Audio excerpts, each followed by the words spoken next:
ये जो नई पीढ़ी हमारी है, थोड़ी बहुत कठिनाई आती है तो वो रास्ता छोड़ देते हैं, कार्य को अधूरा छोड़ते हैं। ये अम्बेडकर का सिद्धांत, अम्बेडकर ने सिखाया कि एकदम लगे रहना है, सफलता प्राप्त करके ही छोड़ना है।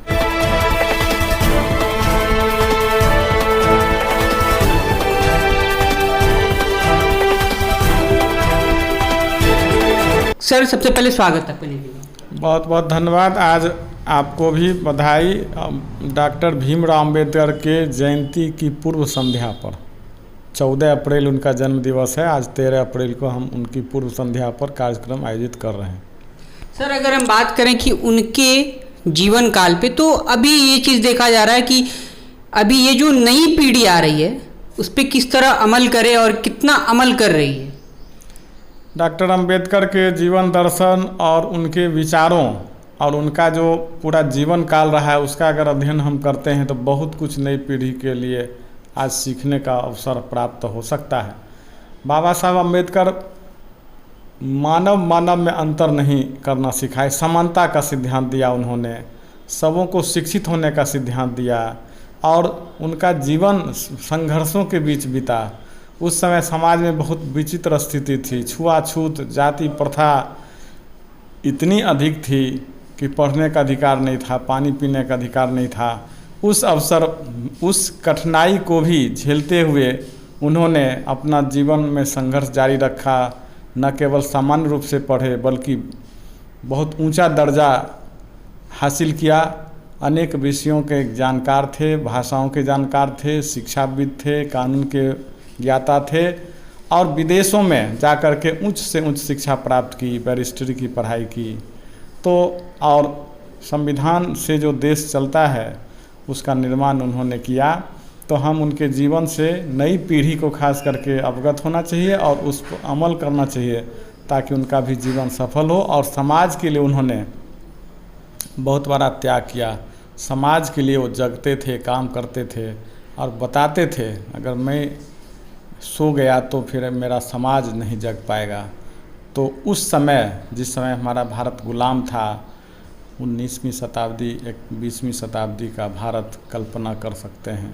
कितने संघर्ष से आगे बढ़े और मुसीबत के वक्त टूटे नहीं बल्कि रिकॉर्ड तोड़े। अगर सर बात किया जाए कि अभी के जीवन में और उनके जीवन काल में क्या प्रेरणा लेनी चाहिए या फिर ऐसे ही किताब में ही पढ़ के छोड़ देना चाहिए? नहीं, बहुत प्रेरणा लेने की ज़रूरत है। अगर उनके बताए रास्ते पर हम चलें और उनके कुछ गुणों को भी ग्रहण करें तो हमारा जीवन आज सफल हो जाएगा।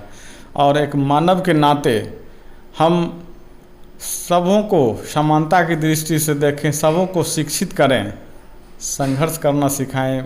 अभी जो नई पीढ़ी हमारी है, थोड़ी बहुत कठिनाई आती है तो वो रास्ता छोड़ देते हैं, कार्य को अधूरा छोड़ते हैं। ये अम्बेडकर का सिद्धांत, अम्बेडकर ने सिखाया कि एकदम लगे रहना है, सफलता प्राप्त करके ही छोड़ना है। इसलिए उनसे बहुत बड़ी प्रेरणा और शिक्षा मिलती है। नई पीढ़ी को निश्चित रूप से उनके बताए रास्ते पर अगर चलते हैं तो कहीं कोई ना बेरोजगारी होगी, ना सामाजिक असमानता होगा, सामाजिक सारी समस्याओं का निदान हो सकता है और समाज खुशहाल हो सकता है। अगर सर बात करें दूसरी तरफ की सीएम कॉलेज में बाजितपुर में एक स्कूल है, गांव है, उसको गोद लिया था, तो वहाँ आज एक कार्यक्रम था, तो वहाँ क्या कार्यक्रम था? आज बाजितपुर जो महाविद्यालय सीएम कॉलेज के इग्नू अध्ययन केंद्र द्वारा और एनएसएस इकाई द्वारा गोद लिया हुआ बाजितपुर वास्तव में दलित, पिछड़े और अल्पसंख्यक बाहुल्य मोहल्ला है जिसका समुचित विकास नहीं हुआ। खास करके शिक्षा के क्षेत्र में अभी बहुत पीछे है। वहाँ जागरूकता का अभाव है, स्वास्थ्य संबंधी, शिक्षा, स्वच्छता संबंधी और नशा का भी पालन बहुत लोग करते हैं, नशा पान करते हैं। तो इसलिए हम अनवरत वहाँ चलाते हैं। इस अवसर पर भी आज वहाँ पर एक जागरूकता रैली निकाली गई और लोगों को अम्बेडकर के बारे में जानकारी दी गई। खास करके शिक्षा के महत्व को बताया गया और एक सम्मान समारोह का आयोजन हुआ जिसमें सीएम कॉलेज के प्रधानाचार्य डॉक्टर फूलो पासवान जी को 2022 का डॉक्टर BR अम्बेडकर सम्मान से सम्मानित किया गया। अनेक गेस्ट आए, पूर्व प्रधानाचार्य सीएम कॉलेज के डॉक्टर प्रोफेसर विश्वनाथ झा भी आए और सब अतिथियों के साथ साथ जो प्रतिभागी थे उसमें 3 तरह की प्रतियोगिता हम लोग इस अवसर पर आयोजित किए थे। पहले पेंटिंग प्रतियोगिता, क्विज प्रतियोगिता और रंगोली प्रतियोगिता। इसमें फर्स्ट सेकेंड थर्ड करने वाले 9 छात्र छात्राओं को प्रमाण पत्र के साथ साथ मेडल प्रदान किया गया और तीनों प्रतियोगिता में शेष 10 छात्र जो सांत्वना पुरस्कार के लिए थे उन्हें प्रमाण पत्र के साथ मेडल प्रदान किया गया और शेष सभी प्रतिभागी 80 के लगभग छात्र छात्राओं को, छोटे छोटे बच्चे जो 1 क्लास से लेकर के 8 तक के थे, उन्हें भी प्रमाण पत्र दिया गया। मंच से बहुत खुशी हुई, बच्चों में एक नई जागृति उत्पन्न हुई है। अम्बेडकर जयंती की पूर्व संध्या पर उनके व्यक्तित्व कृतित्व पर भी विस्तार से चर्चा हुई और नई पीढ़ी को ज्ञान दिया गया। अगर सर बात करें थोड़ा इन सब मुद्दों से हट करके कि अभी अम्बेडकर जी का जयंती है, अम्बेडकर जी की जयंती मना लेंगे, मगर उनका तर्क दे करके बहुत सारे ऐसे लोग हैं जो उनके तर्क पे काम करने के लिए बोल तो देंगे मगर काम कितना करते हैं, आप क्या सोचते हैं इस पे?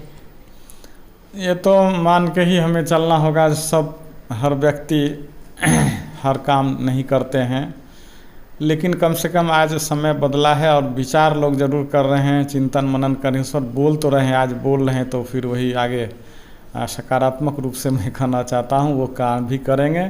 कुछ न कुछ तो असर होता है, भाषण सुनने से, भाषण देने से, काम करने से धीरे धीरे परिवर्तन वर्षों से रहा है, प्रक्रिया चलती रहती है और इस परिवर्तन से अंततः लाभ समाज को निश्चित रूप से होगा। बात करें कि संविधान रचना जो उन्होंने किया तो उस पर अभी के समय में कितना काम हो रहा है, वो भी सकारात्मक काम, और क्या इस पे काम चलना चाहिए, मतलब कितना काम चल रहा है और कितना होना चाहिए, मतलब कितने लोगों को न्याय मिल रहा है? सर आप क्या सोचते हैं?